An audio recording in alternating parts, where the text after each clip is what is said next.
Hello there, everyone. Um, we're back for another episode of programming. And this episode, I'm going to use some strings, which means I'm going to have to use some memory in my calculator, which is getting low on memory. So there's a couple of things that I might just have to delete, and I think I'm going to delete these two right here called fast and grow. Fast actually was just this little program that I made that like you move. Right now I'm moving to the right, and I can keep moving faster and faster and faster, and eventually that dot in the background starts moving faster, you know. Yeah, so and then I can move like up and down, and it's kind of pointless, and anyway, probably just gonna delete it. We'll just look at the code really quick. I just assigned some variables, some position and velocity variables, and then add to them if I'm trying to move, and then take some remainders or mod it so that it fits on the screen. Then I have this one called grow, and what this one basically does is it basically simulates a growing kind of, like if a block were to grow in like a Euclidean kind of grid space in 3D, it would count how many blocks it grows to.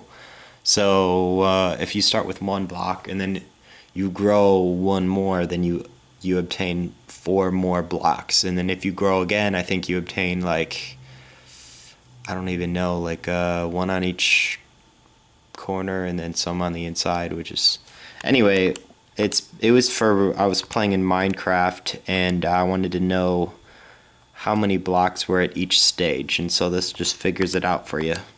So 1, then 5, then 13, 25, and so on. So we can just delete those programs. They're not necessary. So let's go ahead and just to make sure that we have enough memory to mess with this stuff. So fast, we don't need it. Grow, we don't need it. Okay. So I made a couple of programs to kind of test something. Up here is actually a program that kind of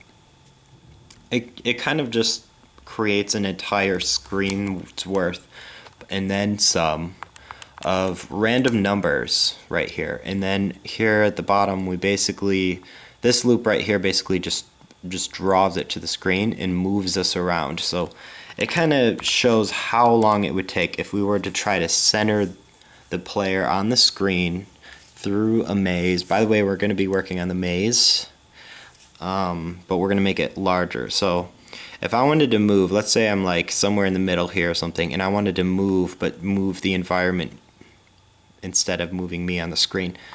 Look how long that takes. It kind of takes a while. Here, I'll move again. Boom. Takes a long time just to move a single block. So I'm going to show you this program right here, and look how fast, watch. Look how fast I can move. Look how instantly. See that? So the difference there is here I'm actually using strings. I don't even need to use all these strings. Come to find out, I can have different content on each line and still use the same string, because what I'm doing is I'm actually taking a string and I'm taking a subsection of that string and just printing it out. So I only have to do 8 prints every single frame that I want to load, and printing out a whole row of string is a lot faster than individually printing something from a matrix. It takes a lot longer to do that because the strings are kind of built in at a low level, and the calculator is able to process them very quickly. So we don't really need these programs anymore. The testing is kind of speaks for itself. It's pretty fast. It's instant enough to where we know it's fast enough that we can just use that. I mean, this actually will function. If we make a large, maze or something like that, that'll work. So you know what? We can go into our memory and we can just go ahead and delete those as well, just to make sure there's space. So I'm going to go in here and I'm going to say for programs we're going to go ahead and delete this A and this double A right here. We don't need those anymore. We have the evidence, I've recorded it, and it works fast enough. So let's just go into our maze program and yeah, we can we can recall how this works. It basically just generates a maze, and the nice thing about the way I generate this is it's actually really easy to tell how far we're done. In fact, I can put in a there's two different ways I can do a loading screen for this. One of them is, you can recall that I'm using lists here and checking for every every up or down, left, right, and some of them we have to remove the wall and some of them we don't. So once the list is completely empty, we know we're done. That is one way to check. The problem with that is it might skip a little bit every once in a while. So sometimes it'll go to 2% and then skip or go really fast, like 3, 4, 5, because it's just getting rid of walls, and then it might get stuck at 5 for a little bit because it has to actually remove a wall, and to remove a wall it has to go through and it has to combine the sets, which takes a while. So that's one way to do it, and so it might go fast or slow, but it won't really trick you in the end, because by the time it reaches 100%, like, it's actually done. There's another way to do it to make it more consistent, but at times it'll slow down for a different reason. So what we can do is we can actually gauge based on how many walls we've removed instead. And the way that works is I kind of realized that each spot we have here has an average of 2 walls missing on it. So if we look at this dead end, it's got just 1 wall here, but to branch to the dead end in the first place, we need to create that extra. We needed to remove 1 extra wall. So if you look at any spot on here, you'll see that it usually has 2, and if it has 3, like let's say this one right here, it's because there's a dead end, and at the dead end there's only 1, so they kind of cancel each other out. So it's kind of like there's an average. Each one has like 2 spaces each part of the maze, and then for each wall, I'm guessing an average of two sides of it is not a wall. So I mean, just going off that, we might be able to just gauge, just count how many walls are expected to be removed, and then based off that we can have a loading screen that says how much % done we are. And the reason why I want a loading screen is because this maze right here, we can watch it be created. It doesn't take that long, but if we make one that's bigger, it's going to take longer. It's going to take more time to make a larger maze, so it will be nice to have a loading screen for that if we actually get that going. So let's go ahead and just clear this. We'll go into the maze program, and what we're interested in more than just what we're interested in for this is not necessarily just making a bigger maze, but we'll need to do that. We'll need to actually make this matrix bigger and everything, but most of our work is going to be going into actually drawing the part of the maze that we're looking at. So we're going to have to, that'll be tricky, but we can do that. So yeah, that's definitely something that we'll have to work on.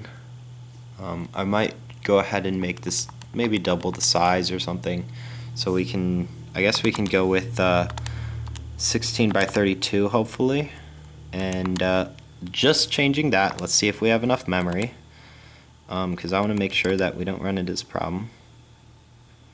Okay, it looks like there was enough memory to just allocate the matrix, so it looks like we can at least stick with this size right here. So we're going to have twice the size,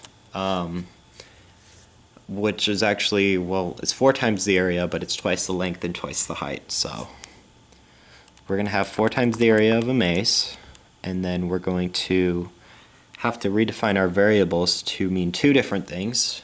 One of them is going to be where we are on the screen, and the other one is going to be where we are according to this, the actual maze coordinates, that the entire size of the maze. So there we go. We're going to go through. We're going to, I guess we want to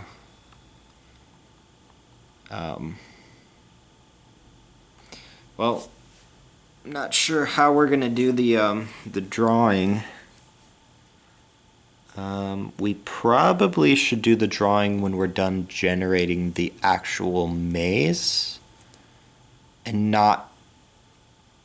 we shouldn't try to draw as we generate the maze. I don't think that's a good idea. So yeah, I think what we should do is we're gonna have to clear this out, and it's scary to clear that out because we know we're depending on that and everything worked, and now I'm making it so nothing works anymore. So it is kind of a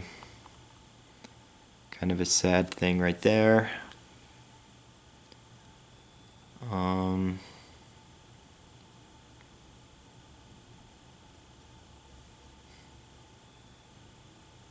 Okay, so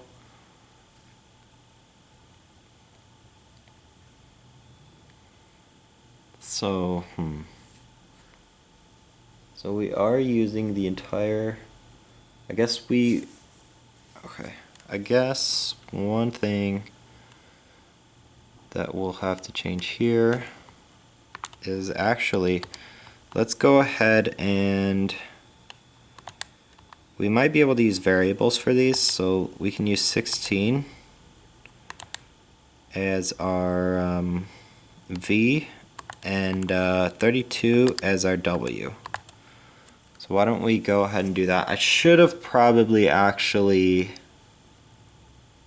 not deleted that loop until I replaced everything with the V's and W's. That actually would have been wiser, come to think of it, because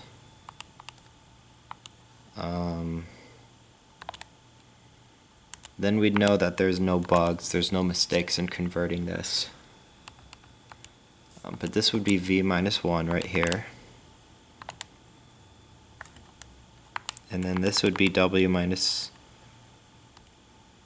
I'm sorry, this would be W minus 1, this would be V minus 1.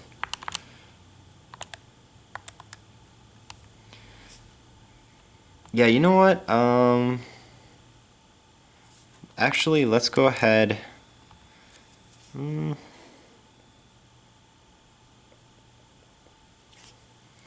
I should probably actually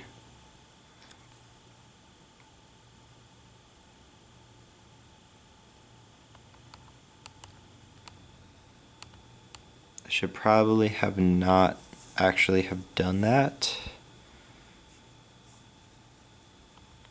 yet.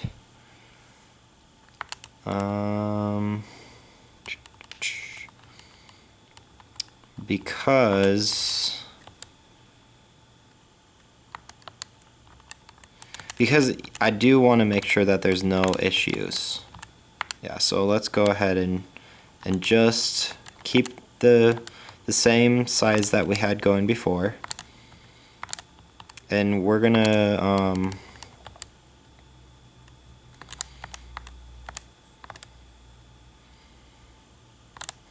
we're gonna go ahead and see if we can replace all the 16s and 32s with V's and W's and still get the same maze going. So let's go ahead and do that, because this will take a little bit of work, and we want to make sure that it works all the way through. So this 16 right here is actually W, and this is a V, but we're gonna have to delete this later. anyway, so obviously this won't work if it's more than 16 or 8, but we'll delete it later when we actually need to change those.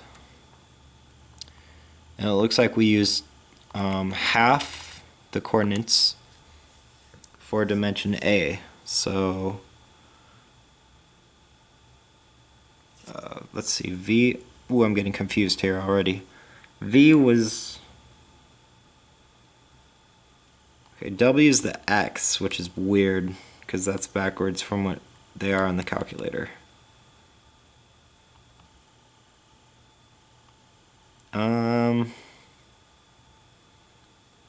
Maybe we should just switch these back like that.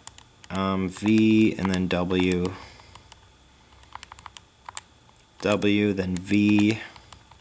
Yeah, so W is going to be our Y. That should make more sense. Okay, so this is going to be W over 2. And this is going to be V over 2. And that means that our W and V's, they need to be even. And the reason why they're even is because there's walls in between our rooms. And our V's and our W's represent every block, not just what this matrix A represents. Matrix A just represents the ones that can be rooms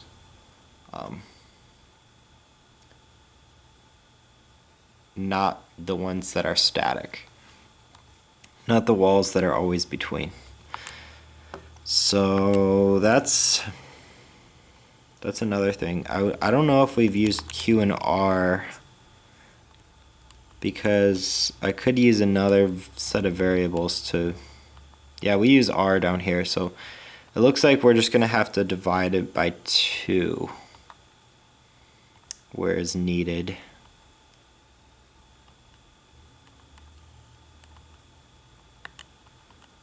Yeah, so this Y is 1 to 4. Obviously that's going to be W over 2. It's going to be V over 2.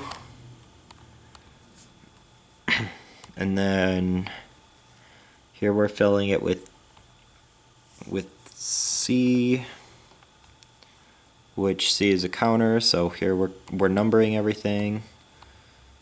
32 stores L and M. So 32, what was 32? Wasn't 32 half of those multiplied by each other?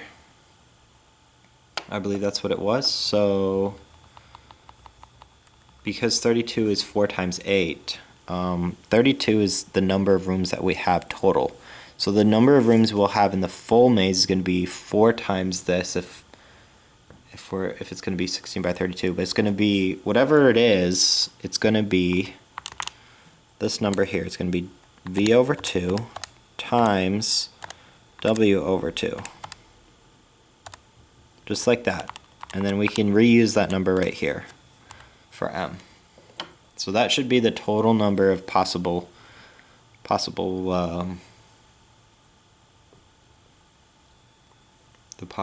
rooms. Possible, I guess, walls, or whatever you want to call it. Is it walls or rooms? Anyway, the possible ones that everything that needs to be numbered, could possibly be removed. So I go from B is 1 to a hard-coded 32. So either I need to use L or M for this. Since neither of them are in a loop, actually, as long as I'm not editing them here, I could use either one. So let's just go ahead and use L for now until we remember what each one represents, and maybe we can change it if the semantics matter. While L plus M is greater than 0.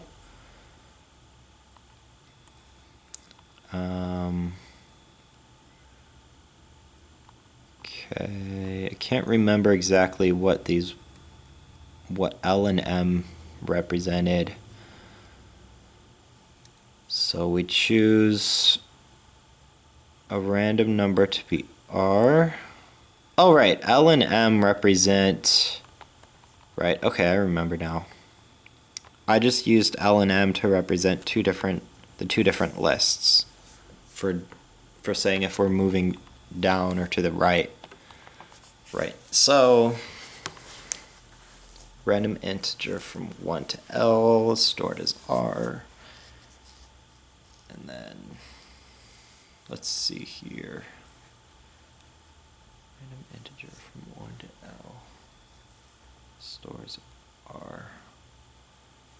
Okay, I think this is where we choose, let's see, list 1 R stores C. I'm not sure what C is, but apparently it's the one that we're choosing randomly.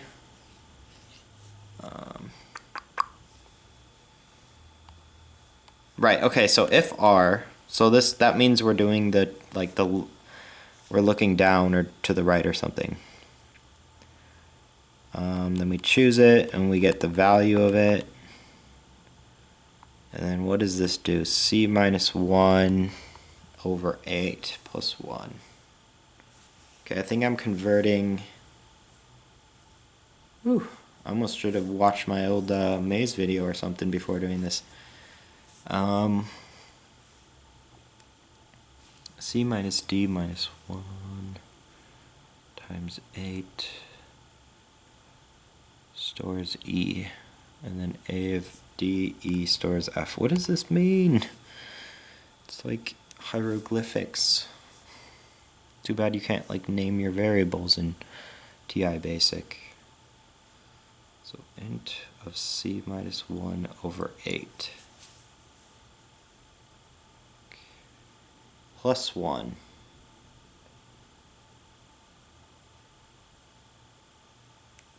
stores D.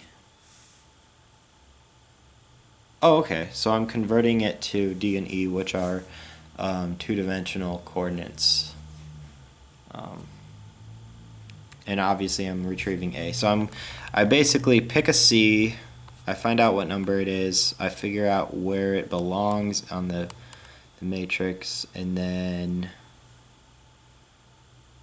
if E is 8, then I set it to 0. Right, because I'm seeing where... Okay, so this is moving to the... I don't understand if he's... Okay, yeah, if this is half of the total, right? So this is where the 8s come in. Okay, good. Okay, so I kind of verified this, but this 8 is verified to be a it is verified to be the x over 2 kind of thing. So that the 8 can be thought of as a v over 2, which looks like it is going to make things even harder to understand in the future, but not sure how much of a choice we have. So this 8 is also the same. It's v over 2. Okay. And right. So this is how we make a wrapped maze. If equals 0, then v over 2 stores E. Okay, and then 2 times d minus 1 plus 1 stores T. 2 times E minus 2 stores S.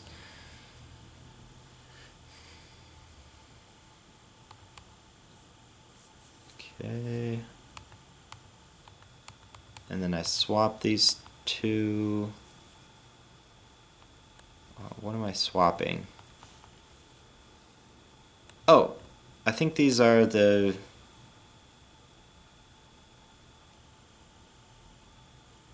I think this is where I check. the lowest two. Okay, so here, see how I'm outputting like a space? So this is where I have to be careful because I'm gonna have to delete this actually. This line is gonna be deleted soon, but not yet until we test after we try to convert everything. So here we're gonna have to divide the y factor over 2, which is w. Here's 8, so we're gonna have to do v over 2.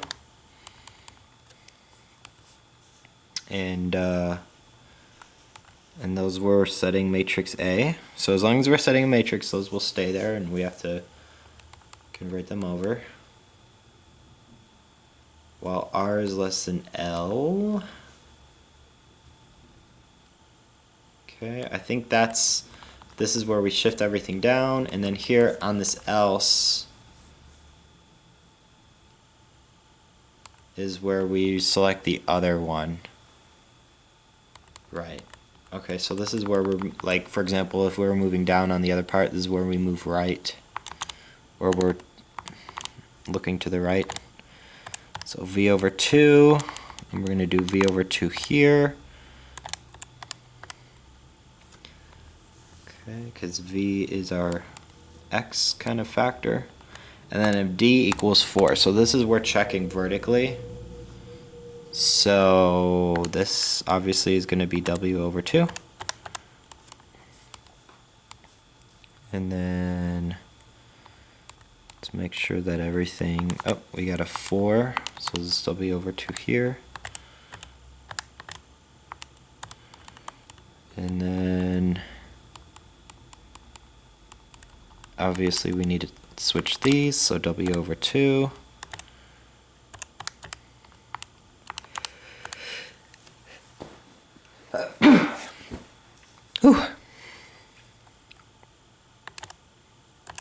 I've had some sniffles. Okay, and there we go.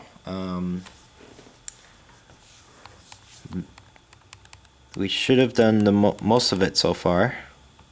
I don't know what this. So now, from this part on, it's kind of iffy what we should change because this is like our starting point. Like, I don't know how x. So from this point on, all our variables can be. We might as well rewrite the variables because after this point, like, the only thing we've created was the matrix, and then we're going to change how this whole GUI part works. So from here on out, we don't need to worry about. Some of these are going to stay as 16s, but some of them are going to change to v over 2s or whatever, but it depends on how what's being used for display variable and what's being used for accessing the matrix. So let's go ahead and just test this maze thingamabob thing. So it should basically just run the same as it ran before. That's all we're looking for. Want to just make sure we didn't we didn't mess anything up. Because when we change this to a big maze, then everything's going to be different. We have to do everything in a special way. So here we go. There we go. Okay, here we go. And we win. Okay, so I kind of just thought of something, and it's this kind of a crazy idea. But it's actually legitimate, and we could test. So this is kind of this idea is kind of crazy, but we could test this on a 16 by 8 matrix and see if it actually works. But the idea is we can make a fully, not just a wrapped maze, but we can make the actual GUI for them. Like, we can actually draw the maze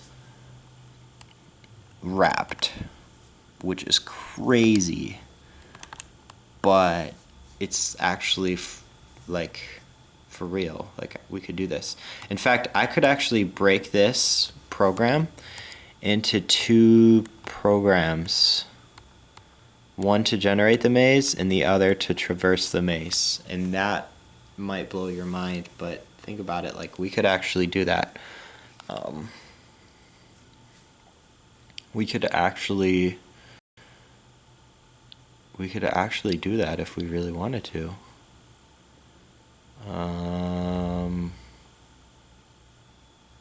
Yeah, we could do that actually. That's might be crazy, but it actually makes a lot of sense. We would run maze, and then right after maze we could run maze 2, and if we didn't want to delete where our progress for maze, we could just run maze 2, and then what would happen is it just wouldn't delete. We wouldn't have to generate a whole new maze. It would just print out where we were and start the game loop right after that. And I'm thinking maybe we should try that. Maybe we should separate it, because it is true that one comes first and then the other. So we do have some nice code here and everything, but for debugging purposes and for how long this was probably going to take, we should probably get rid of it. So basically from here on, we should kind of delete I spoke a little soon. So the idea is maybe not from here on, because here we can set our X and our Y. And we want to instantiate those at the end of this.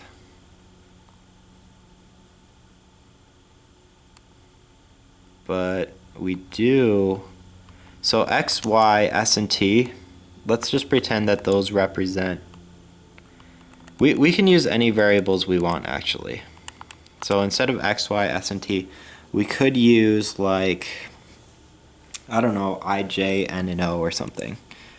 So N could be our X and O could be our Y, right? And then like I could be our S and J could be our T in the matrix, and then we could use the other variables to represent where they are on the screen. And if they don't happen to be in the screen's kind of area, then we just don't draw them. But if they do, then we do draw them on the screen, wherever they happen to be. So everything, I guess past this point, we don't even need to output this, because as soon as we draw the next screen, here's where we set up all our matrix information. The screen information should be completely separate from that. So let's go ahead and just delete everything after this.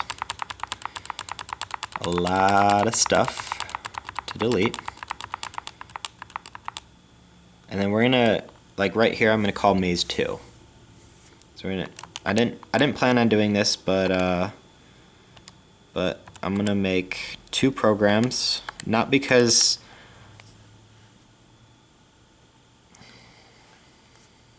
I was almost thinking of saying, instead of making in maze 2, actually what we could do, but it's going to be harder to edit or to scroll down for this, but what we could do is we could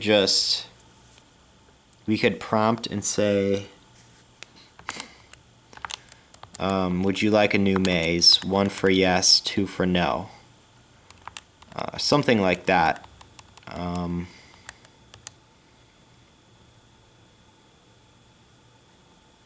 But it would be easier. So this is tricky. This is hard to decide. It's hard for me to decide. We could always recall the other program into the bottom of our program if we wanted to do that. So let's go ahead and just do a maze 2. And we're going to have a few things. We're going to have matrix B, we're going to have matrix A, we're going to have N, O, I, and J.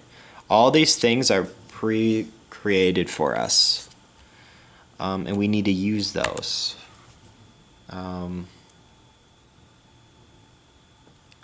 We might not need to use A, actually. We might just need to use matrix B. In fact, we might as well just delete it or something. I don't know. But I think all we need is actually matrix B. So, let's see. So let's go ahead and just let's store 1 into A and B. And let's say A is our X and B is our Y for where our screen is. And then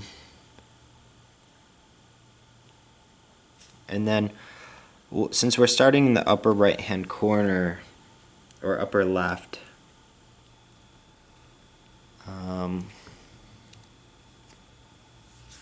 let's go ahead and store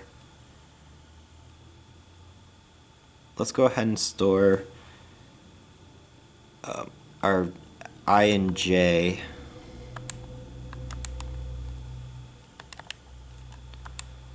into X and Y.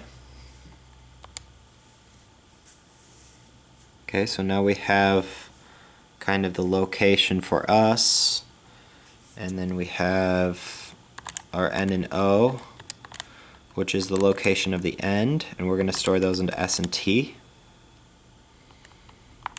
So now we have a complete kind of mapping.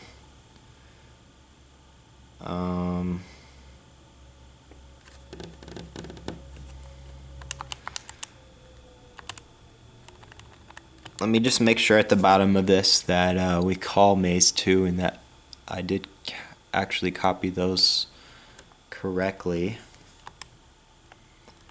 So 3 into N and O. So N and O's are actually our X and Y's. So here I need to call maze 2.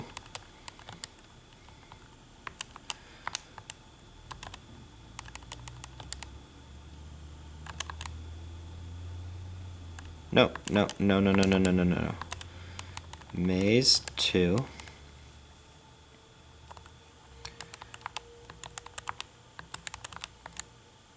Here we go. N, O, I, and J. And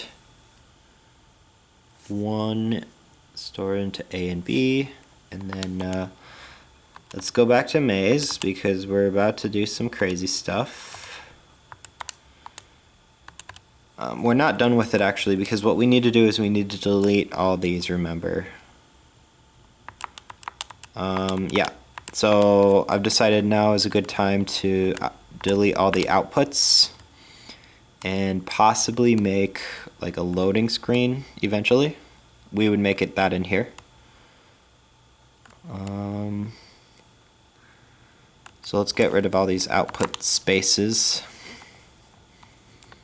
We don't really need those anymore.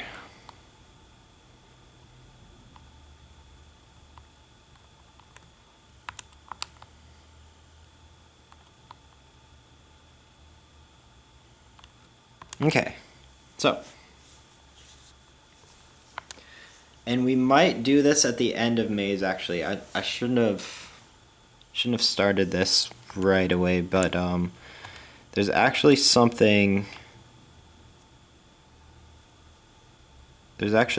I can do. So matrix B, if we look at matrix B really quick, what you'll see is the actual everything we need to just make the maze without even having to compute anything. That it's actually just like the entire thing is there, including the extra walls. That's what's nice about matrix B is that's why it's not a big deal for us to delete all the output things. We don't even need to worry about that. We don't even need to create the strings in there.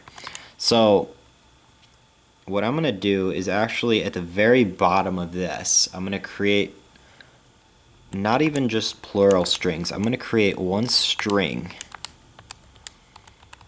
that has the entire maze in that one string. And then what we'll do is we'll access it based on that. So the way this works is I'm going to delete string 1, I guess.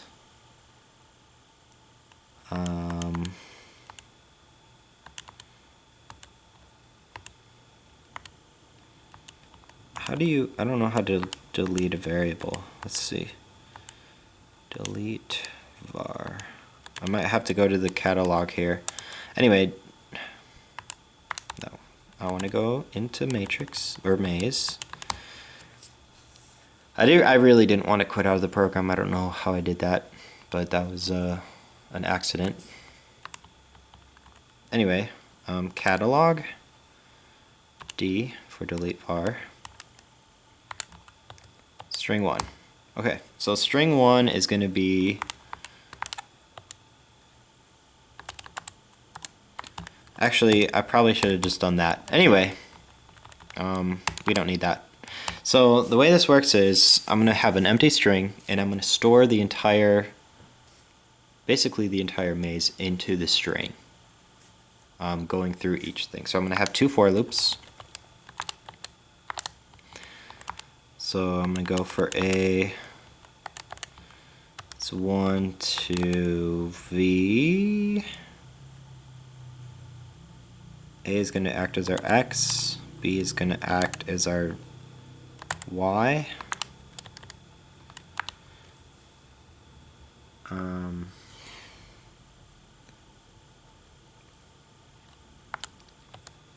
then I'm going to say if matrix B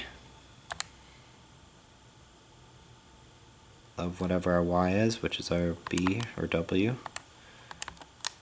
if that equals 0, then we're going to do something else. We're going to do something else. End. Okay. So we're going to add. We're going to do string 1 plus, I guess, space into string 1. And then here we're going to do string 1 plus circle into string 1. Okay, so we're going to have a super long string that contains all the information for our maze. It's going to be pretty big.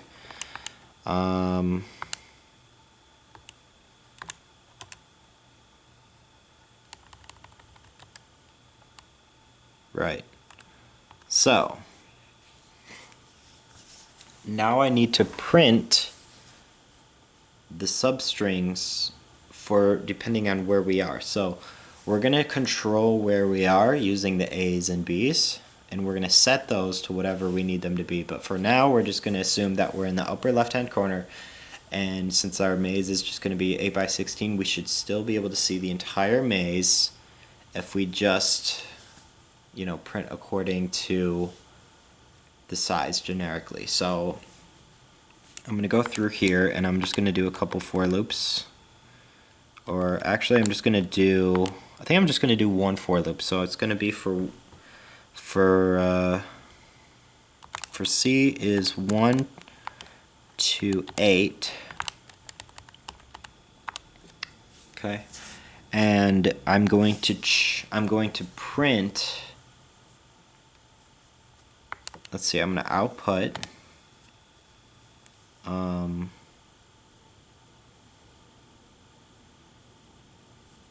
well, actually no, I'm going to do 2. No, it's 1 loop. Yes, it's 1 loop. I'm going to output from 1. Okay, let me make sure I'm doing this right. Oh, and we're going to split this up later. So if we make it wrap the screen, it's actually going to be pretty interesting how this works. Yeah, so we might have to actually to split it, which will be really interesting because it'll be the first time I actually made something that wraps the way that it does. on the calculator, which will actually be a pretty beautiful thing. It'll be one of the most lovely kind of fastly drawn things that I've made that I really would like to see. Because I really like when things wrap around like that, but if it runs quickly, that'll be nice. That'll be a pretty beautiful thing. So anyway, for now, we're just going to print it out just to make sure we can see it. So for C is 1 to 8, we're going to output matrix or string. We're going to output a 1. Let's see. Our Y is going to be C. Sorry, no wonder I was stuck on that. Hadn't figured that out. And then here we're going to go to catalog and we're going to go to T and then go up twice. We're going to say sub string 1, and then I believe it's the starting coordinate and then the length, if I'm correct. So I believe that's the way that it works. We can actually test that right now. So I'm going to go to here, I'm going to go to sub, and I'm going to say like A, B, C, D, E. And then I'm going to say like 3, and then 2. C, D, see? So it works. So that is the way that it works. So we're going to go down here, substring 1, and then we're going to start with C minus 1. So that's going to tell us where, yeah, we're converting it to coordinates. So C minus 1 times times 8, I guess, or times, is it the width of it? Hold on, it can't be by 8 because we can't assume that our screen's going to be the same size as the maze. So when we're converting the string, we got to look at the width or the height. Right, it's not even going to be the width, so actually it would be 16, but I'm multiplying it by something that's variable, so it would be a v. So it's either going to be 0 or it's going to be some multiple of the width of the maze. And then plus 1. That'll be the starting. And then how long it's going to be is going to be 16. Why is it going to be the 16? Because that's the width of our screen, and that's what we're interested in here for that. So to find out where we're cutting it, obviously it's going to be dependent on the width of the maze, but then to see how much we want is going to depend on the width of the screen. So I just said a whole bunch, but only coded a little bit. So is this actually going to work? Did I forget something? I don't know, but basically all I was doing was trying to select generically, no matter how big the maze is, I want to select and draw the maze based on our starting coordinates.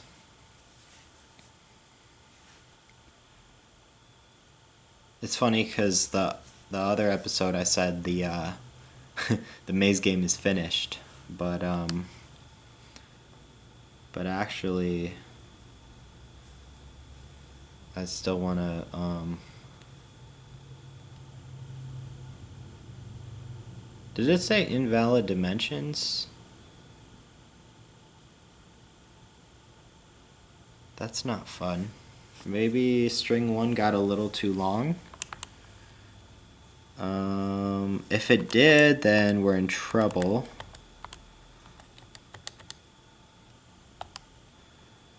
I'm not sure.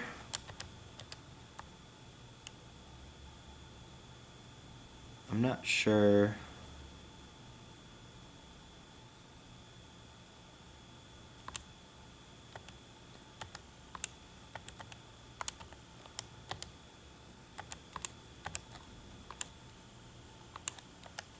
Okay, let's see how long string 1 is.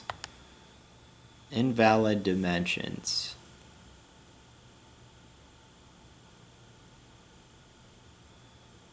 Well, What do you know? Can I not? Is it too long? Am I seriously not able to?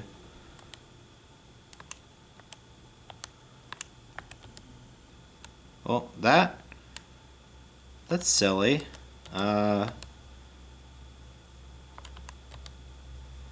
String 1 plus dot. Well, what's the problem here? Can I not? Is it because of this? Can I not like add a blank to something? Ooh, that is kind of silly.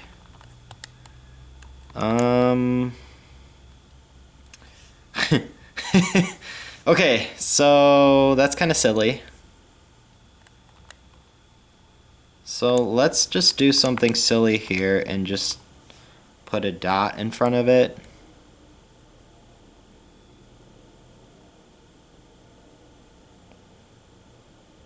And then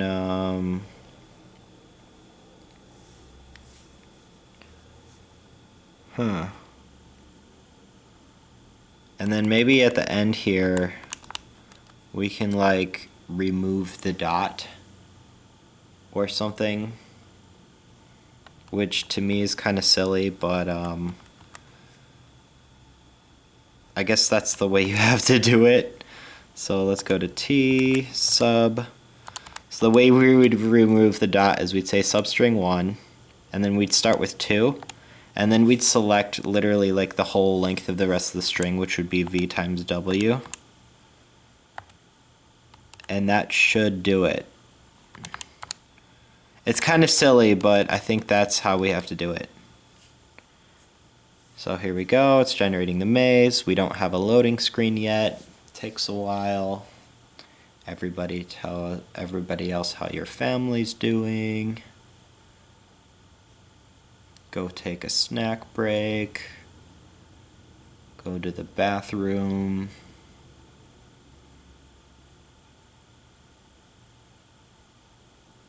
Do do do do do do do do do do do do. Please don't crash. Do do do do do do do do do do do do. There we go. That does not look like a normal maze.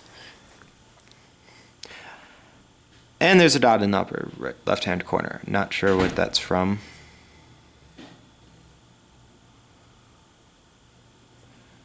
Okay, let's go ahead and just look at string 1 really quick.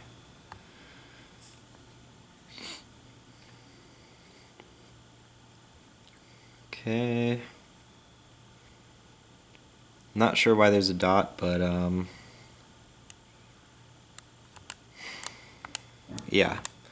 The maze is supposedly generated. I can check that by looking at this. It looks like it's a normal maze, so our problem is with the string. So let's go ahead and go to maze 2.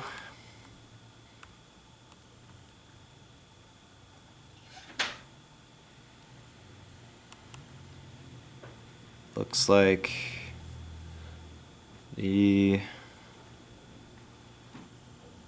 not sure.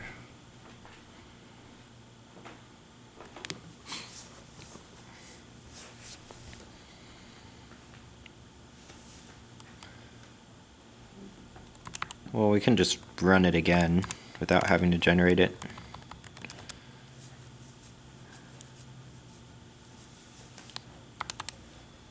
Yeah, not sure why that's happening. All we do here is split it up.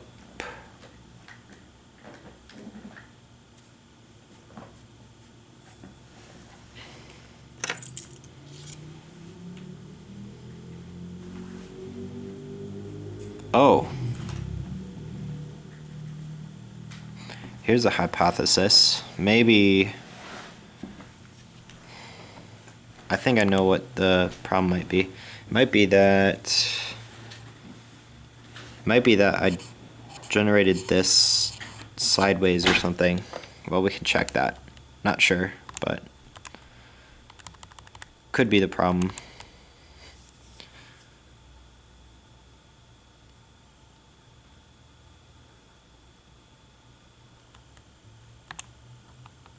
Okay, so basically we want to go through when we generate the string, we want to go from left to right. We want to go through the x's first. So that means the x's should be on the inside, which they are not actually, which is a problem. I'm sorry for putting this at the bottom of here because that means we have to generate it again if we want to fix that.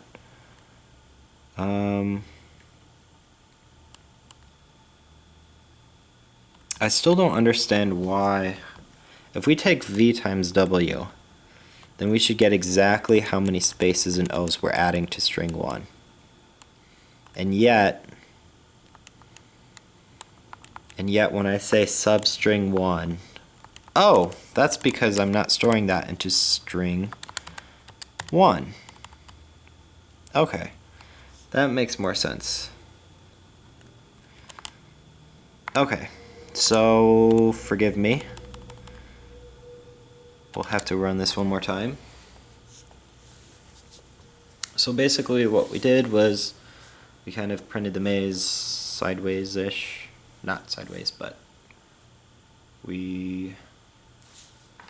how does that work? So we printed, how does that work? It should be sideways though, right? Because what we printed when we were going to the right was basically what it was going down, wasn't it? Oh, but then it starts the next row. Okay, there we go. Nice. So we have a full printed out maze, and we should not have to go back to generating anymore unless we change the size of it. So let's go ahead and edit this. Maze 2. And this is nice because now we can kind of control things. Like if we wanted to make a larger thing, we could take a sub piece of it and then be able to scroll around. But before we even do that, I actually want to get rid of the outer borders, and I want to make it so that I can actually scroll around an 8x16 maze, and keep the entire maze on the screen, but keep us in the center.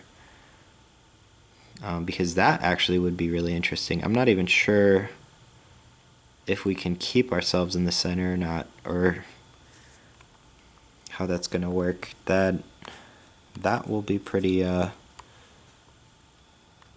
interesting. I want to make like a buffer range though, like if we go outside a certain portion of the middle, then it tries to scroll the maze instead of scrolling us, which will be interesting. Well, let's go ahead and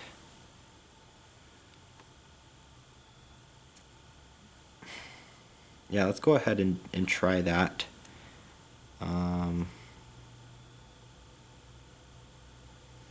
Let's go ahead and do that, but we're gonna change this code right here to actually match. Instead of putting a 16 here, we're gonna change this up so that we actually select a different part of the maze, and then C is where we're gonna change this too. So, and then we're gonna add another one so that, anyway, it's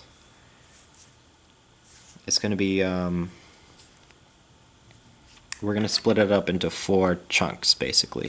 So let's go ahead and do that. While 1, and we can even have like a flag or something like that. Like we can set 0 stores F, and then when we draw the maze,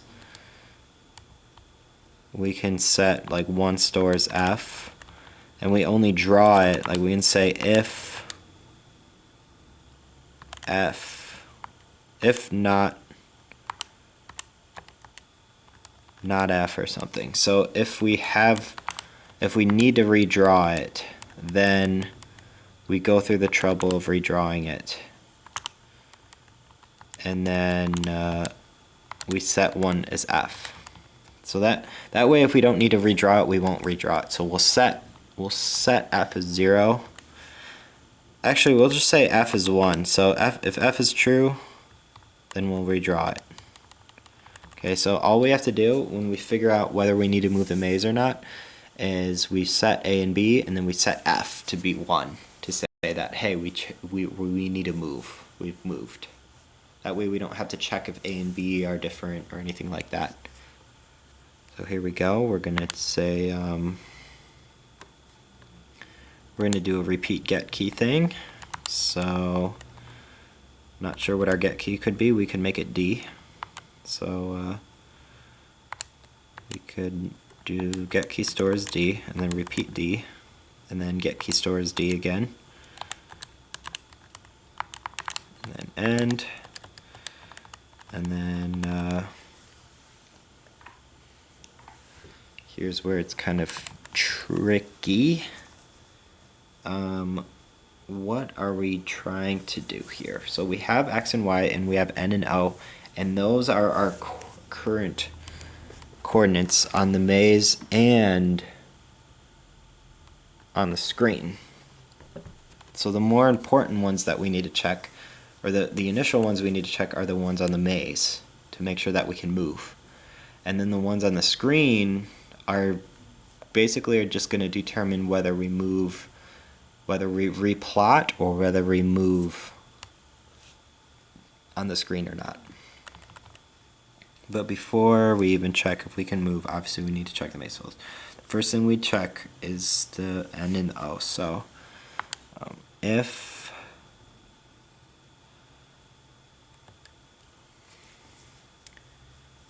let's see, so let's go ahead and use P and Q or something to check what our new coordinates would be. So if D equals 26, then well, right here I'm gonna set the n to be P into P, and I'm gonna save the O into Q. So I'm gonna save n and O. I'm going to say if D equals 26, then P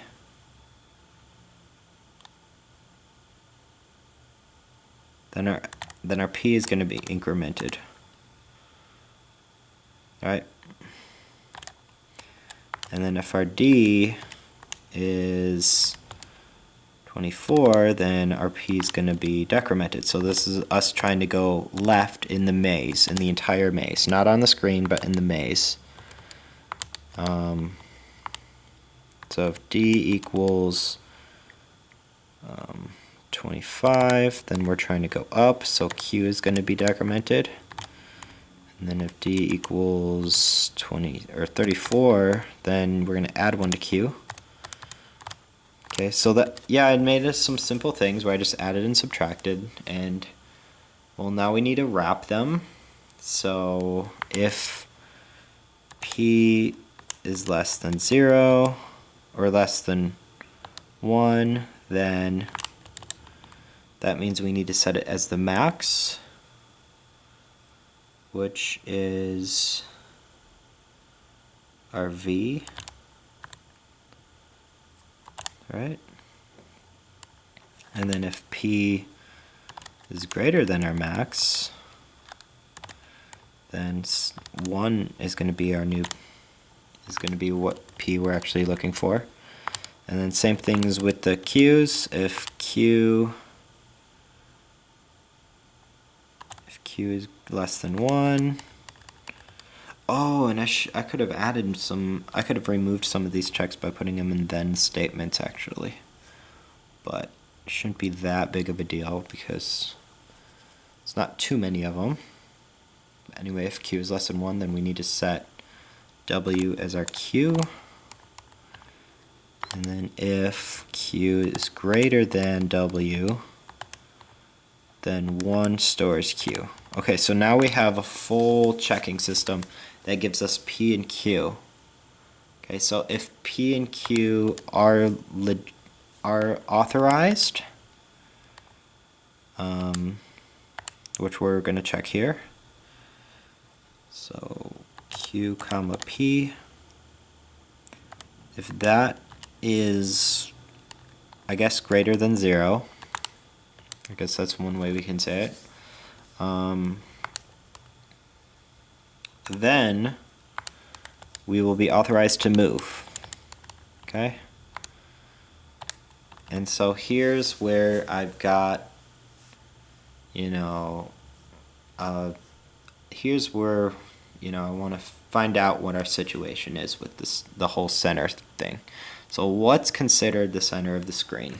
Where do we consider, where we are, and what is our kind of new position going to be? Not sure how I'm gonna do that, but actually if we're gonna figure out where we're moving, the problem with this is I actually want to know if we're moving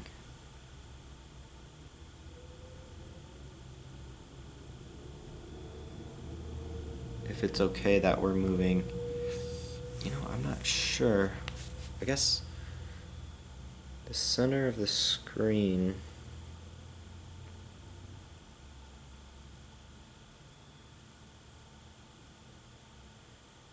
seven, 8, 9, and 10 probably should be like the X. And then the Y should be like 4 and 5 probably. Is my guess. Not sure if that's the best way to go about it, but yeah. How do we do this? So we know what our A's and B's are. We know what A and B is. A and B represent the upper left. And then Q and P represent where we are, like where we just moved to.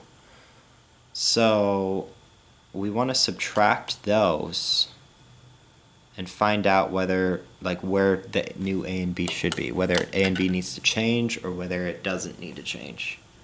So let's do that. Let's go ahead and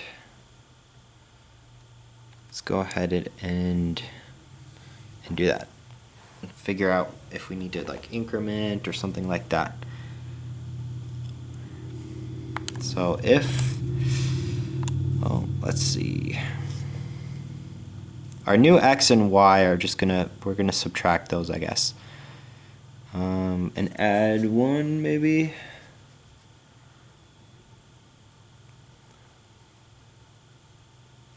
Depending, because if we wrapped the screen, then it's different. So this is where we have a little bit of modular math involved. So let's say we're at like 5, 5 or something. Well, if A and B are 1, 1, then we want to subtract and then add 1 so that we get 5s again. And that'll give us our X and Y coordinates, I believe. But if our A and B could actually be in the bottom right hand corner of the maze, and then we're actually in the upper left or something like that. So we actually need to check if, like, our A and B could be down here, which is okay, and then our Q and P can be up here, but we want that. We can't just subtract them like that. We need to, if those are larger, we need to subtract like W and V once to make sure that we get the difference correctly.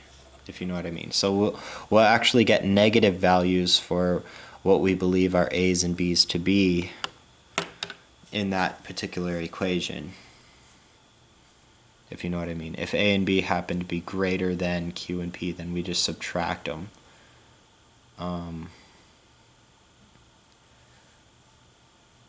To pretend that they're negative, basically. Which they're not. We just... Anyway. How do we do this? This is blowing my mind here. This is confusing. Let's see.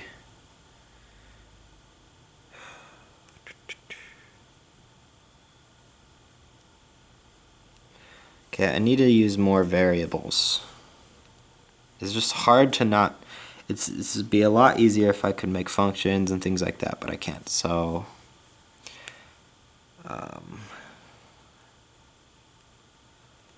let's use F and G. No, are we using F already? Okay, let's use G and H to represent our A's, our supposed A's and B's. Okay, so we're going to store A into G. We're going to store B into H. And we need to subtract, if they're too big, then we need to subtract them. So if A is greater than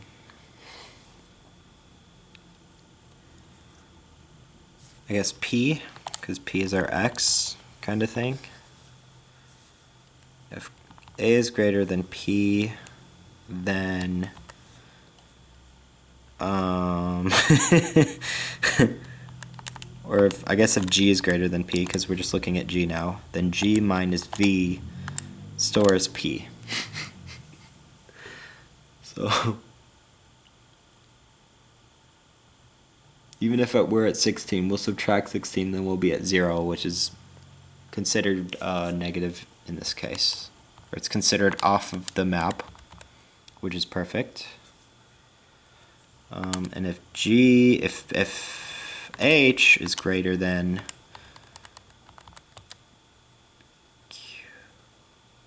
Q, right? Then we need to subtract W from it, right?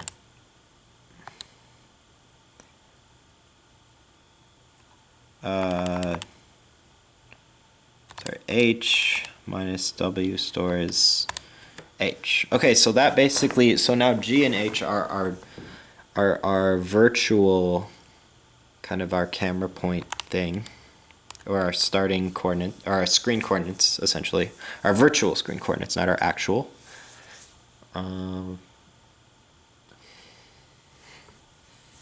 So they might be negative, but that's okay. So we're looking for what our X and Y are supposed to be in this situation type thing. We're looking for our on-screen X and Y. So our on-screen X and Y are going to be the difference between these. So it's going to be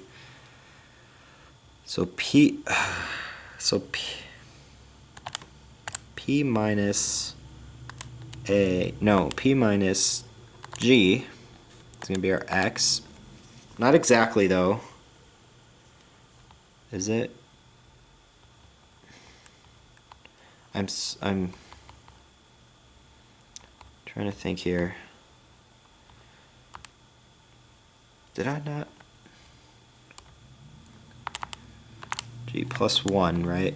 That's going to be our X. And then the same thing for the other one. So Q minus H plus 1, it stores Y. Okay. So, yep, that's how we figure out our X and Y. And then based on that, we can draw ourselves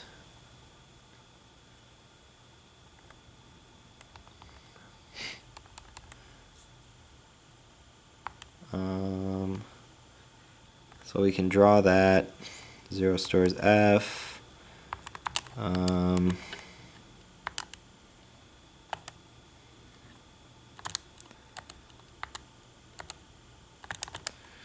We can output a new guy.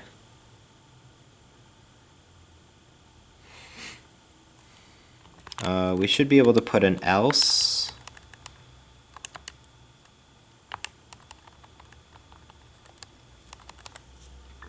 And then right before, so if we don't need to redraw the entire screen.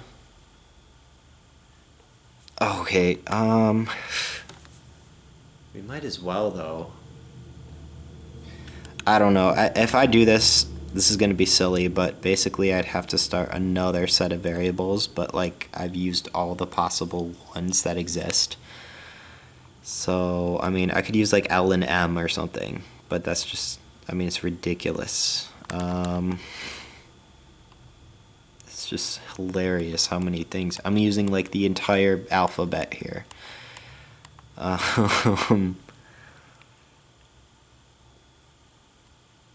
Yeah, I have no idea if I should do that. It's just silly.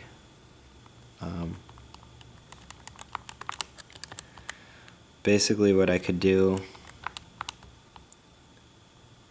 well, I want to instantiate those as well. So X and Y store as L and M, I guess, which is silly, but the only reason why I'm doing this is because it will make it less choppy on the screen. Because what I could do is I could just redraw it every time with the strings, but I don't have to.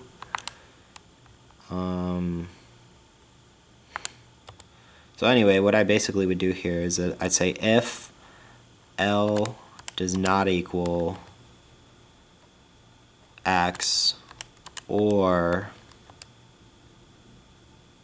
M, and what's frustrating about putting an or here is there's a bug with the ors where I can't share my program as soon as I put an or. So if you copy this program, it won't work unless you fix this and make sure this is an or. So if that or that, then I want to output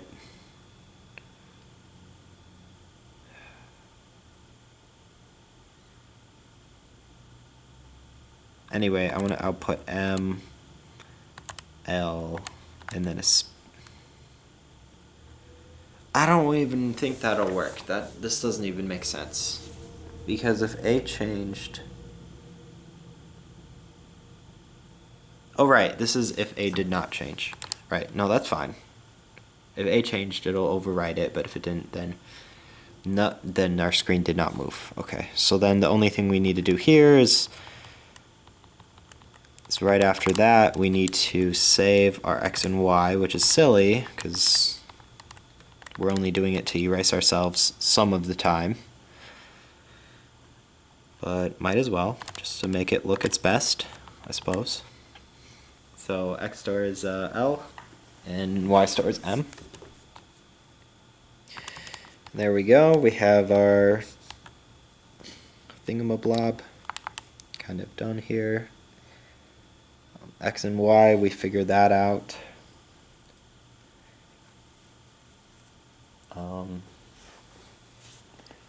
But we need to see if A changed at all.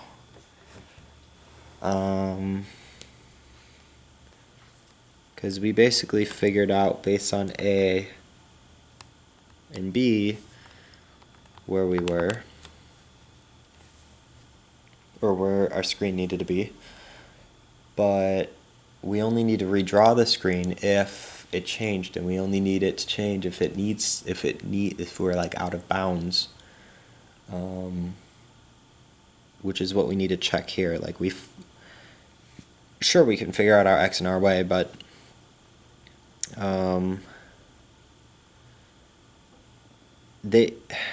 even if the X and Y change, this is a funny thing, that's why I put in the else, because if our screen changes, even if our X and Y change, we don't need to put that. the blank there, but which is good that that's handled. I'm trying to figure out where G is greater than P. G minus V is greater than P.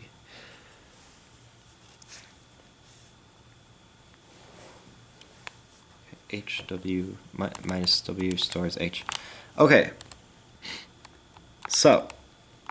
Oh, yeah, right. Okay, so this is where we figure it out. This is where we do it. So the way we do it is we have to change it if X or Y are out of bounds of what we define the bounds to be. So right now I'm going to say the bounds, I'm going to say if 6, 7, and then 8 and 9. No, 6. Hold on. So the first 8 are 1 through 8, and then the second 8 are 9 through 16. Right. So 8 and 9 are the center ones. So 7, 8, 9, and 10. So if X is less than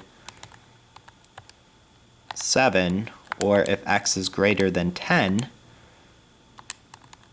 that's when we do something about it. Otherwise, we don't need to change A and B. This is the only instance where we change A and B. Okay, so if Y is less than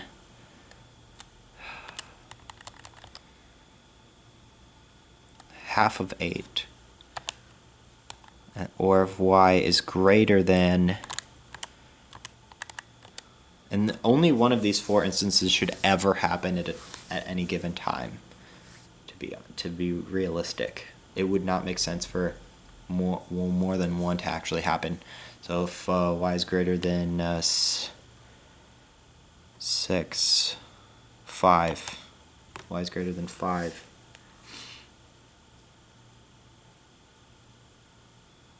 Okay, so for each of these instances, we need to change A and B to make it so that it does fit, right? And then we do it again. We figure out what our X and Y is again after this, right? So P minus G plus 1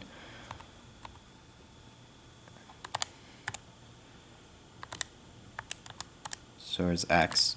And then Q minus H plus 1 stores Y.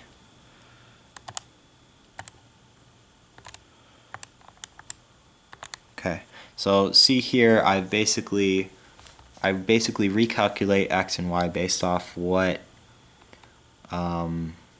G and H need to be. So if X is less than 7, that means we're too far left. And so what we do to correct that is we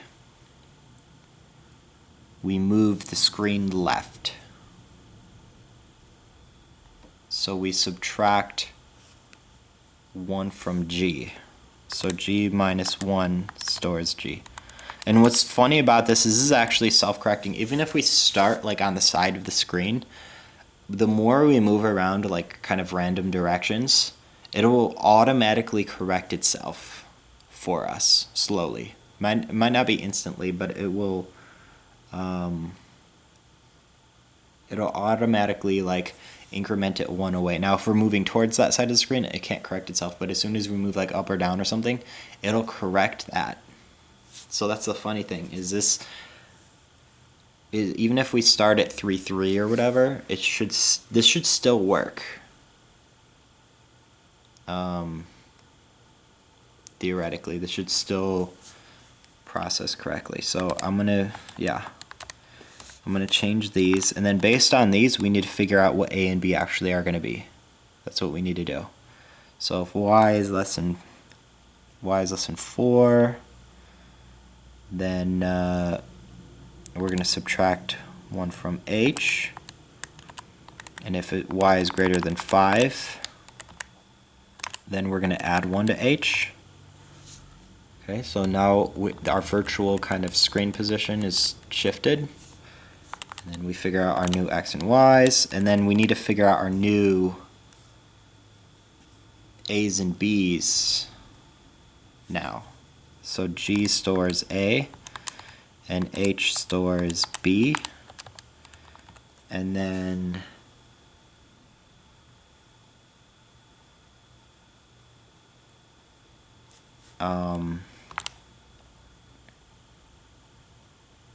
actually we need to make sure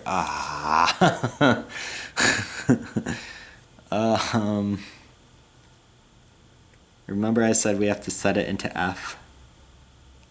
We have to check using F to see if it changed, and I sort of don't want to do that.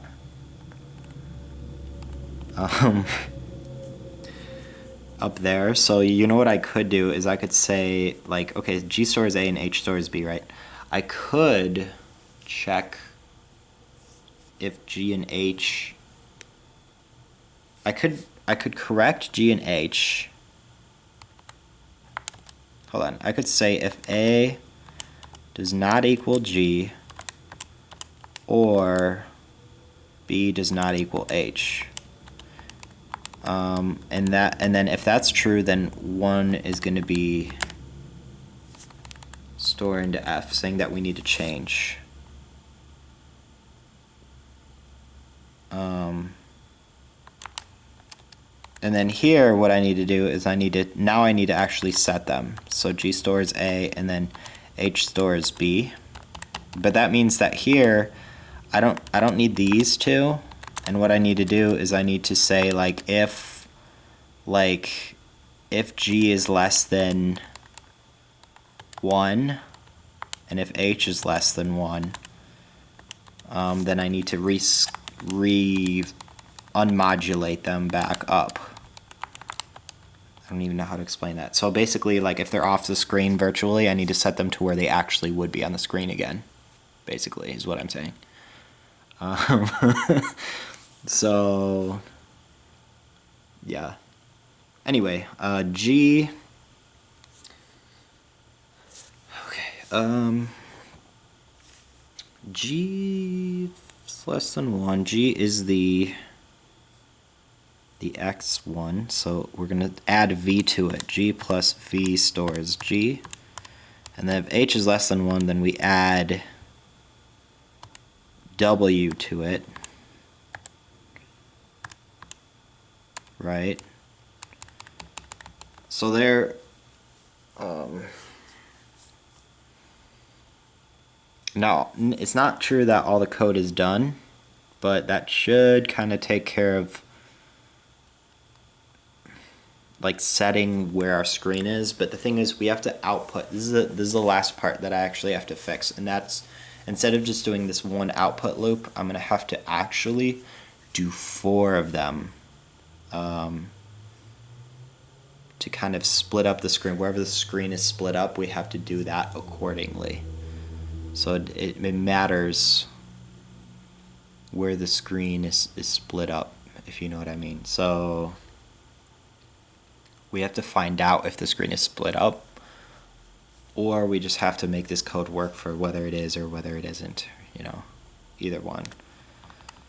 It's gonna be a little mind confusing-ish, so bear with me, because once we finish this, we should be just debugging and then we'll be done. So let's go do this. So 4C is 1 to 8. It's not gonna necessarily C is 1 to 8 because, yeah, we need to split it up.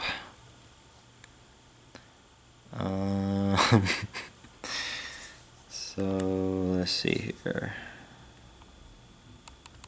So we're assuming that A and B are justified.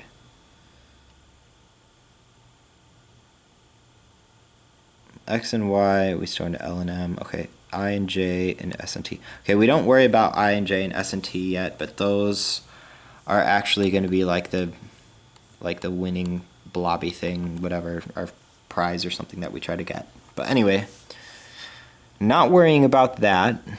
Let's just focus on this for now. because we want to make sure the maze outputs. So for C is 1 to 8. Okay, so if A is less, so basically what I have to do here is I have to find out where A is as far as like C. Like I need to, so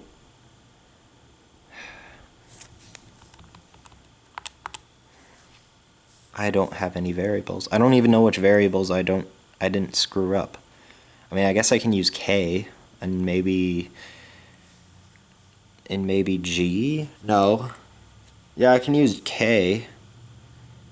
I think I can use K and R. Do I have K and R? Jeez, this just runs out. It's so hard to remember. I don't know how I remember all these. I have such a bad memory too. So K and R, and then maybe like U.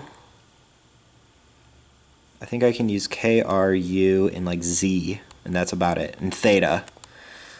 K, R, U, Z, and theta are like our only variables that we have left for this. Okay. Okay, so this is ridiculous. Okay, so I'm trying to just think here. So this loop, so let's just say that this loop right here, this is going to print out starting at A and B, no matter where it is on the main screen. But where it's on our visible screen is it's going to be, hold on, let me think about this. I think it's going to be the bottom right hand side. No, wait. No. Okay, so this is going to be the bottom right hand side of the actual maze. But on the screen, it's always going to be the upper left portion of the screen, and it might take up the entire screen. But if it doesn't take up the entire screen, then the other loops are going to like draw what's left. So yeah, so what we do is basically, there's two coordinate systems going on right now, and it's the bottom right of the actual maze, and it's the upper left of our screen. And the bottom right of the actual maze might be the whole maze, and the upper left of the screen might be the entire screen, depending on how that works. Okay, let me think for a second. So this 8 right here is not going to be an 8. It's actually going to be,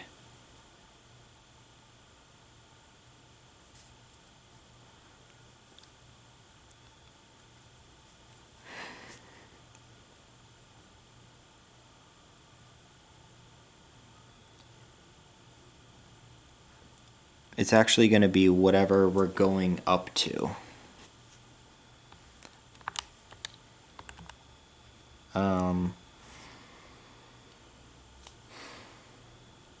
Let me think here for a second. I think we can use E. Can we use E? Yeah, I think we can use E. Okay, so let's use E to say like what that number is. So basically, yeah, let's use E.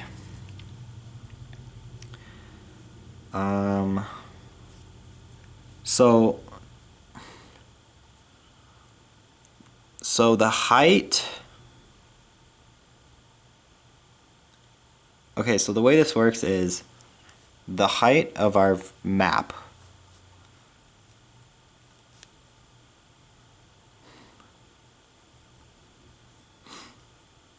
Okay, so the way that this is so frustrating to like think about because there's so many like variables and stuff going on.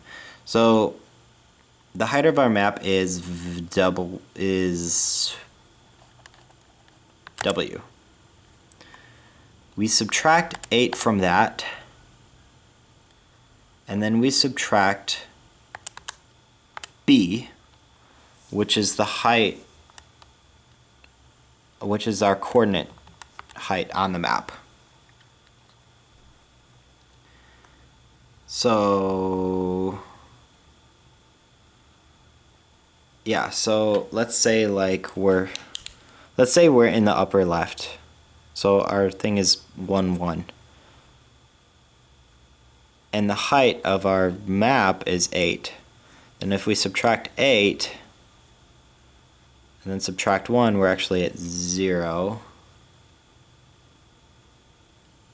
No, something's not right here.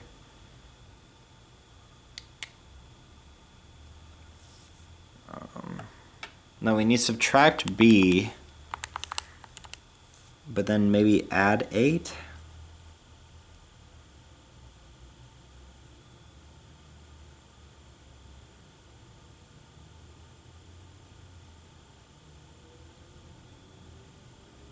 The number I'm looking for here is how many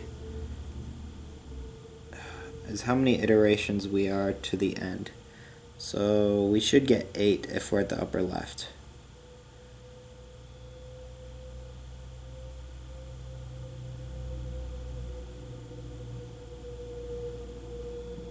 Okay, so if w minus b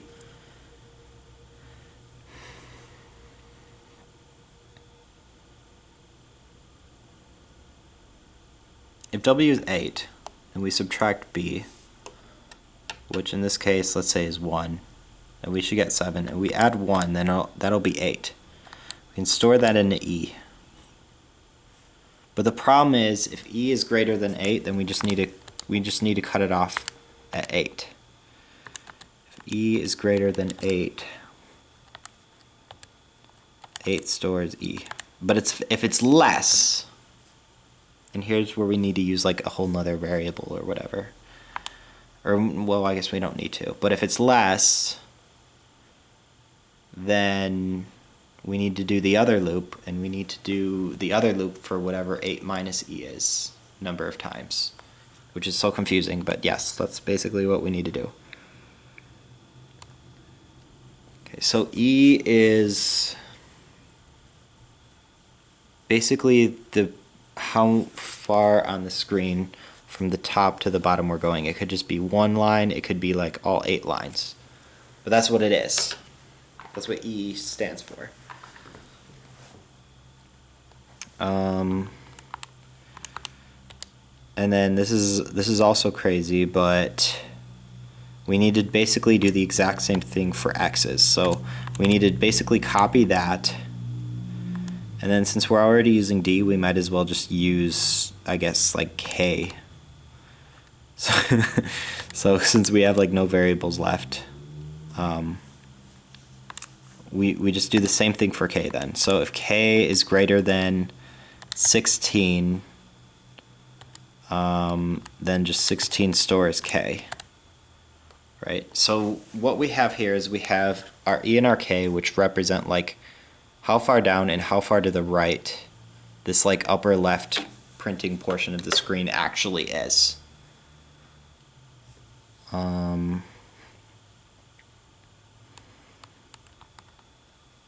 And then for C is 1 to E. Okay, this is so confusing. And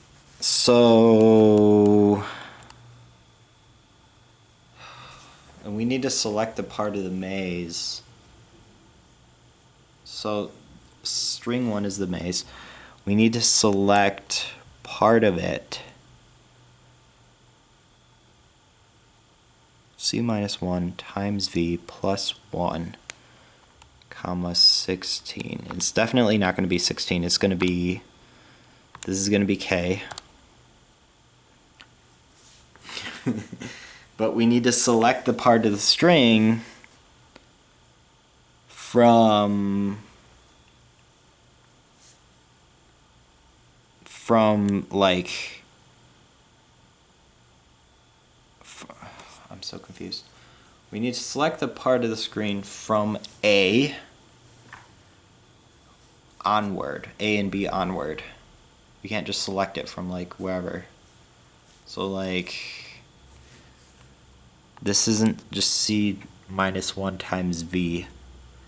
It's like C minus 1 plus, you know what I mean? Like plus B, because that's like where we're right? No. Yes? No. Yes? No, no, no, no, no. Yes? I don't know. C minus 1 plus B. Yeah, so if B is 0, so we'll subtract 2. Because B is also, it also starts at 1. This is so confusing. Okay, so then that times V, that's going to tell us where to start x, y's, and then plus 1? Is that true?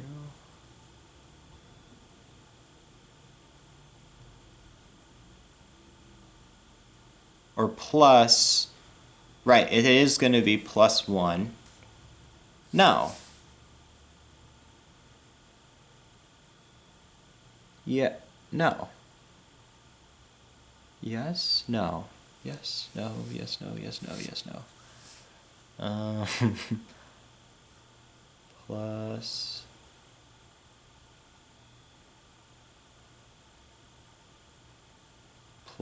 A, because A is telling us where our x is, right? I believe. Because A could be 1, but it could be something else. So I believe that should be it for our one loop out of many loops that we will have out of our 4 loops. But yeah, that'll be, whew, that hurt my brain. But I think that's the upper left-hand corner loop. And so now to do the other loops, we basically need to use the same variables that we used here, but we're doing it we're making up for what they don't have, if you know what I mean. So now we can still use C again, because it's just, our indexing variable or whatever.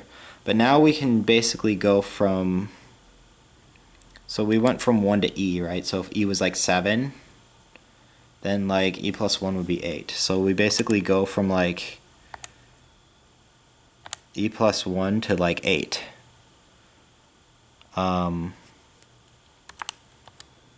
Right? If we want to, so let's say this next loop we're going to go down 1, which means what we basically do is wherever we put B, we're going to subtract W from it. We're subtracting the height of the maze from it.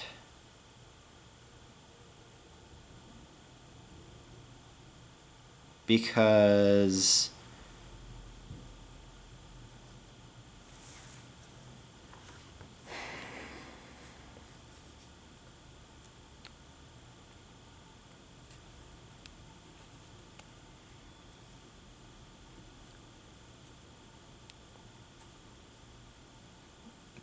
C is going to be high enough to where when we add it to B, even if B is negative, C should be big enough to that when we multiply it by V, it should only be 0. It should never be less. I don't know. This is confusing. But anyway, it should be 1.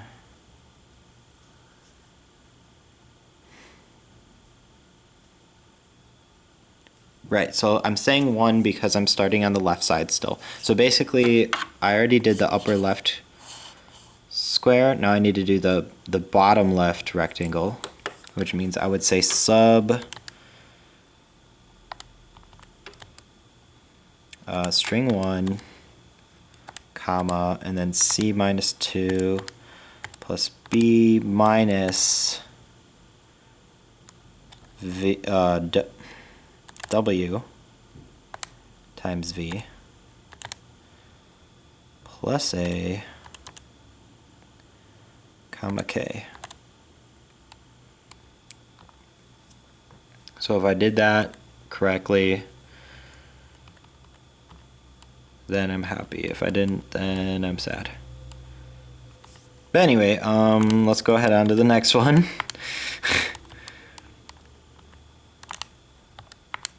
Okay. So for now we're gonna copy the top one. For C is 1 to E. Because what we're doing is we're doing the upper right the rectangle now. So so we're not gonna subtract from B. What we're gonna do is we're gonna subtract from A. So we're gonna output C, comma, but this is the thing, like K, we're outputting at K minus 1. So like this 1 and this K right here represent what we're printing on the screen, but we want to start from K plus 1, and then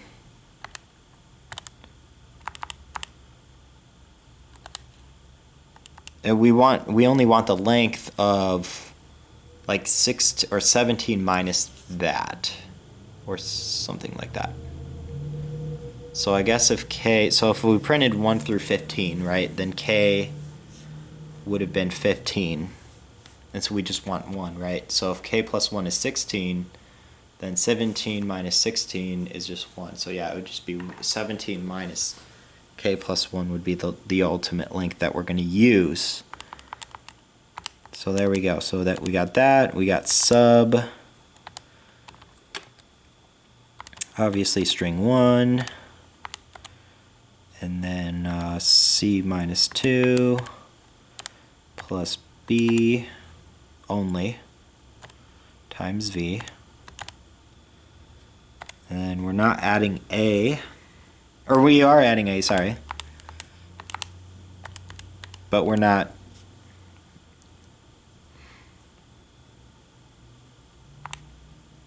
changing B, but we do need to, but since we're adding A, in this case,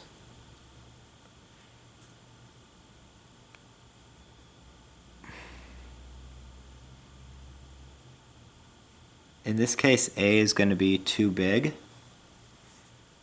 So we have to subtract the width.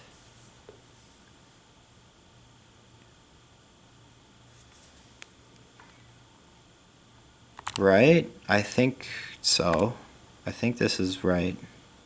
This is so convolutedly, ridiculously complicated. Like, so many variables going on. So hard to like see what I'm actually doing, because there's no way for me to debug until like I'm done pretty much. And this is so confusing. The only thing, but once we run this, we can start debugging and see, you know, what the variables are at, things like that. It's so confusing.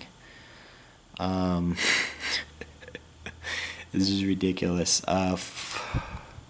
Okay, V plus times V plus A minus V. Like, this is just like ridiculous. Like if I'm doing minus V, I might as well just do C minus like 2, 3 or something. You know what I mean? Like what? Like if I'm multiplying it by V, like I might as well just subtract 3 from it. And then, you know, I'll just do that. We'll just try to remember that I did that, you know. I don't even, I mean, mathematically it should be the same. I mean, that's kind of silly, but I mean, it's the same thing. I'm subtracting, but what am I doing? I'm subtracting a row. I don't even know. I don't know. I think because it's wrapping, like it's exactly 1 row back. Okay, anyway, so this would be K. What is this? 17 minus. What is it? 17 minus K or minus K plus 1? Because K, if it's 15, K plus 1 is 16. Right, so I would just need to do 16 minus K, because if K is 15, that would be 1. Right? Right, because I want 0. If it's less than 16. If it's 16, that should be 0. Right? I'm like asking right, and nobody's gonna know what I'm asking. Okay, so 4. This is the last and final. This is the final one. Okay, so this is the bottom right hand side. So I'm gonna take the best of both worlds. So I'm gonna go for C is e plus 1 to 8.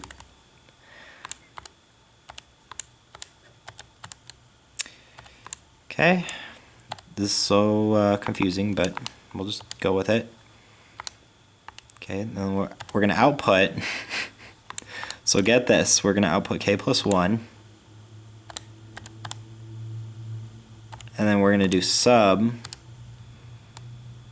Where is it? String 1. And then we're gonna do the whole C minus 3 thing.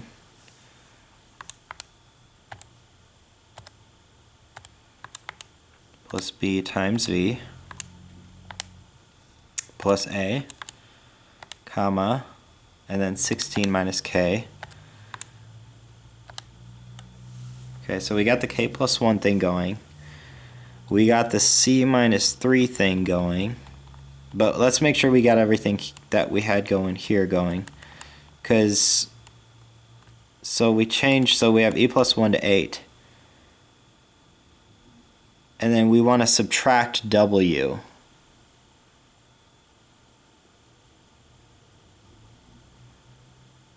Right, because we're looking at the bottom half, which means we need to subtract W to, right, it's like confusing, but anyway. Oh, instead of subtracting W, I could just use, instead of using A and B, I could use like G and H. Because that's technically the virtual negative, like the virtual under coordinates or whatever you call it. But anyway, it doesn't matter, we can do that. C, was it here, minus W, I believe. I don't know how how I can create these complicated programs and yet not be sure what's going on. Like I'm able to somehow like figure out how to program this, and yet my memory, and yet not even tell what I'm doing it. Like I can't even like comprehend all this in my brain at once, and yet. So I don't even know how I constructed this, but if this works, I would like, I'm just gonna laugh. I'm just gonna be like, yes.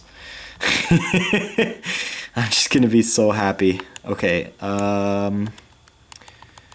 maze 2, domain error.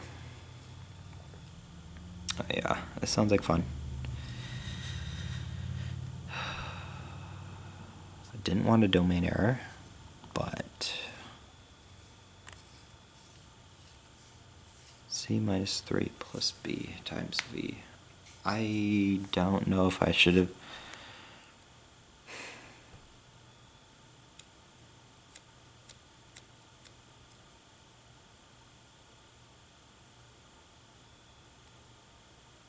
Okay, so let's see what C and K plus 1 are.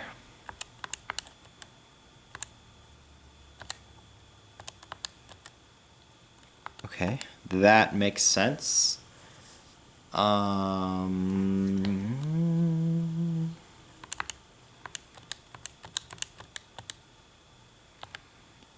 Okay.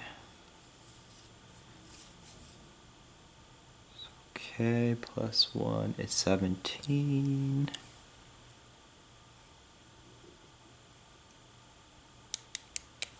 Which is okay, because it should be. But if I'm outputting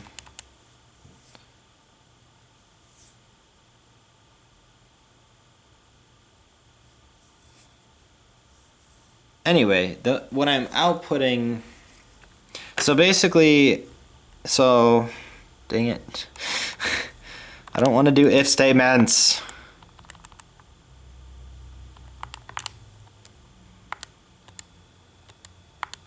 So basically what I have to do is, since if it doesn't actually, like, if I don't need to print the extra screen or whatever, then I can't, like, it doesn't make sense to do the stupid, like, next thing. It just doesn't make sense, because I'm, like, trying to make a rectangle to the right, and I can only do that if, obviously, if K is less than 17.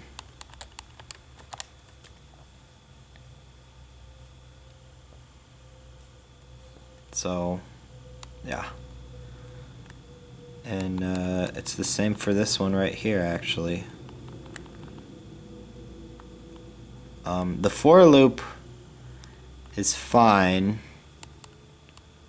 So technically, actually, I can just erase this end right here, and I can put the extra end right here.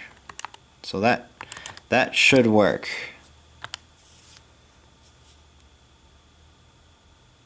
Lovely. What happened now? So what's K? So K is 16. Okay. So it's crashing when K is 16, which is... Why is K 16? That's not good, actually. It shouldn't be 16. I don't think. Because I didn't move or anything. I don't even know how it got to be 16 in the first place. I don't know what happened, but okay.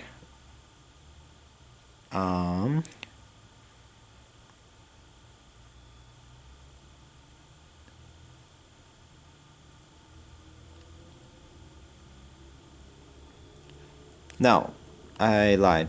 If K is less than 16, then do it. There we go. What?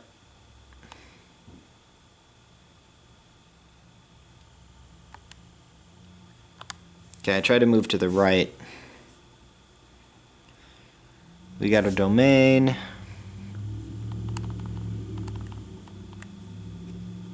Let's see what our K is. K is 1. That's a big change of number. Especially for K, that's actually scary. Because K shouldn't be 1, should it? K is the leftover. No, K... Okay, V minus A plus 1 gives me K. So if our A... Let's see, A is 16, V 16. Right, so our K is... Wait. What?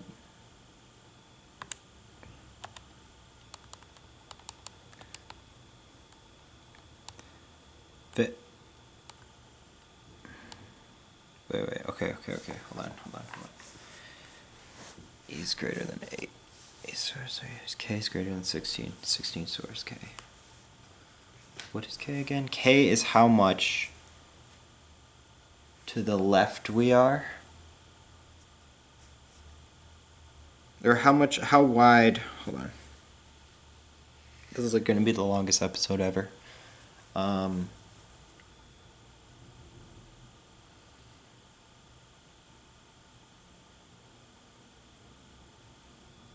So if our entire maze is like 30 or 10, let's say, and our screen width is like, no, if our maze is like 16 wide, whatever, and then what is our K gonna be if A is like 5? It's gonna be 11, right? Yeah, the K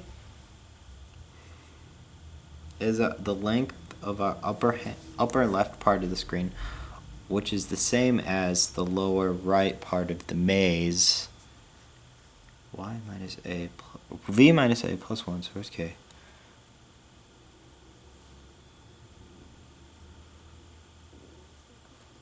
So the upper left part is 1 long? That can't be right.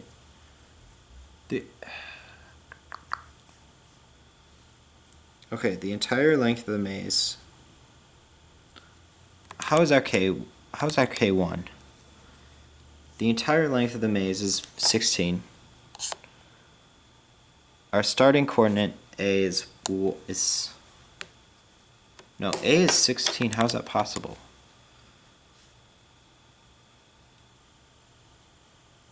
So A, what's B? Okay, this is getting weird. Okay, so basically, like, it's trying to start. So our A and B are like here.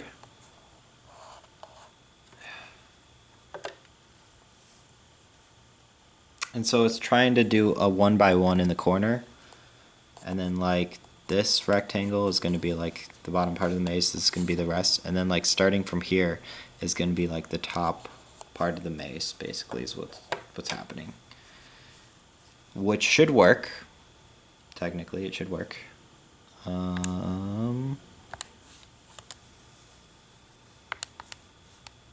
But why isn't it working? I don't know.